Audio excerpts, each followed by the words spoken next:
নমস্কার বন্ধুরা, আজ বানাচ্ছি ট্যাংরা মাছের ঝাল। 250 গ্রাম ট্যাংরা মাছকে প্রথমে আমি একটু নুন হলুদ মাখিয়ে নিলাম।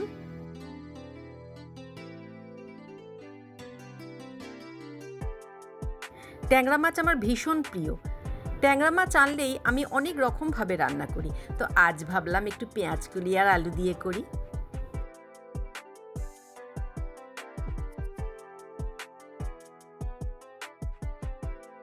নিলাম পেঁয়াজ কলি, একটা আলু, একটা টমেটো, 4 থেকে 5টা কাঁচা লঙ্কা আর একটা একটু বড় সাইজের পেঁয়াজ, 9 থেকে 10টা রসুনের কোয়া।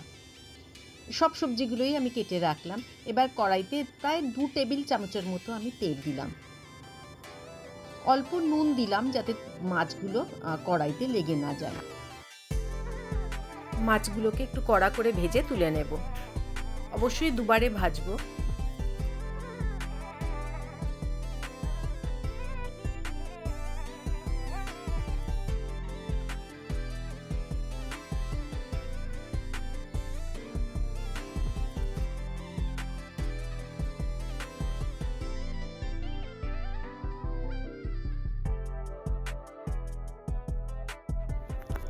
এপিট ওপিট ভালো করে ভেজে নিয়ে আমি তুলে রাখলাম। বাকি মাছগুলোকেও আমি এইভাবে ভেজে নিলাম।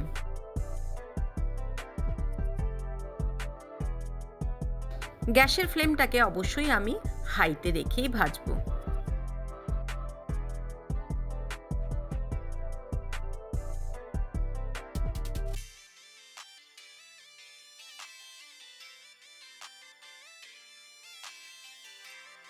ভাজা মাছ তুলে নিয়ে ওই তেলেই আমি ফোড়নে দিলাম 1/2 চামচের মতো কালো জিরে, আর দিয়ে দিলাম 9 থেকে 10টা যে রসুনটাকে ক্রাশ করে রেখেছিলাম সেই রসুন। একটু ভেজে নেব। রসুনটাকেও বেশ ভালো মতো ভেজে নিয়ে দিয়ে দিলাম পেঁয়াজ কুচি। একটা বড় সাইজের পেঁয়াজকে আমি ঝিরি ঝিরি করে কেটে রেখেছিলাম। এবার দিয়ে দিলাম চেরা কাঁচা লঙ্কা। পেঁয়াজ, রসুন আর কাঁচা লঙ্কা একসঙ্গে ভাজলে খুব সুন্দর একটা গন্ধ বেরোয়। অল্প ভেজে নিয়ে এবার আমি দিয়ে দিলাম কেটে রাখা আলু।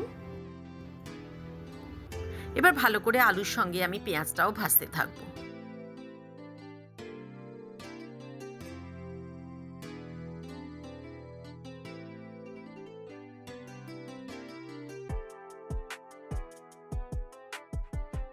দিয়ে দিলাম টমেটো কুচি। টমেটো গলে না যাওয়া পর্যন্ত আমি এইভাবেই নাড়তে থাকবো।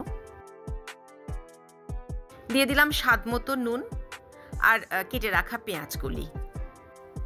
বেশ খানিকক্ষণ সময় ধরে আমি এটাকে ভাজতে থাকবো।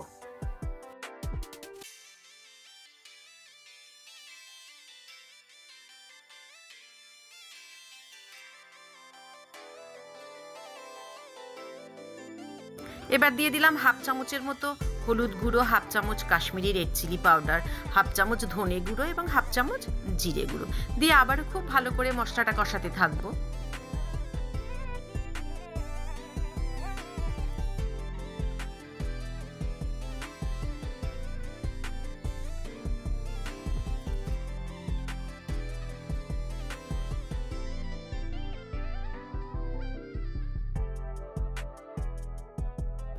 মশলা যাতে কড়ার নিচে লেগে না যায় তার জন্য আমি অল্প একটু জল দিয়ে আবারও কষাতে থাকলাম। দেখুন বন্ধুরা, টমেটোটা একদম গলে গেছে। কষানোর পরে রান্না থেকে তেলটাও ছেড়ে এসছে।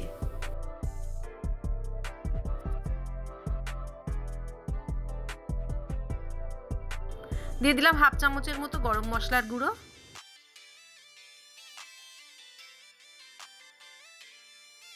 অল্প নেড়ে চেড়ে এবার আমি 1 কাপের মতো জল দেব।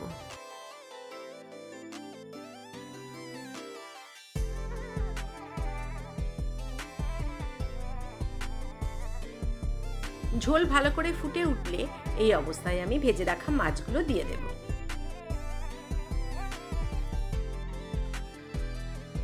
অল্প একটু নাড়িয়ে নেব। পুরো রান্নাটাই কিন্তু আমি আজ সর্ষের তেলেই করেছি।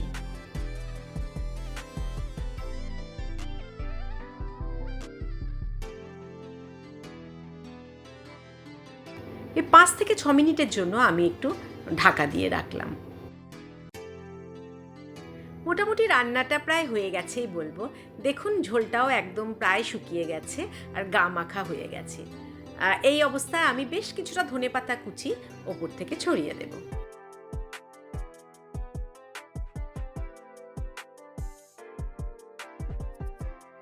এবার অল্প নেড়ে চেড়ে আমি নামিয়ে নেব।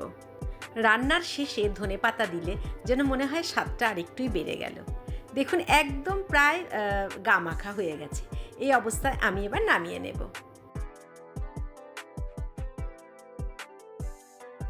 আজকে এই ট্যাংরা মাছের ঝাল রান্নাটা কেমন লাগলো বন্ধুরা প্লিজ একটু কমেন্ট করে জানাবেন। ভালো লেগে থাকলে রোজ যেমন বলি প্লিজ একটা লাইক আশা করব। আর নতুন বন্ধুরা প্লিজ প্লিজ একটু চ্যানেলটাকে সাবস্ক্রাইব করবেন।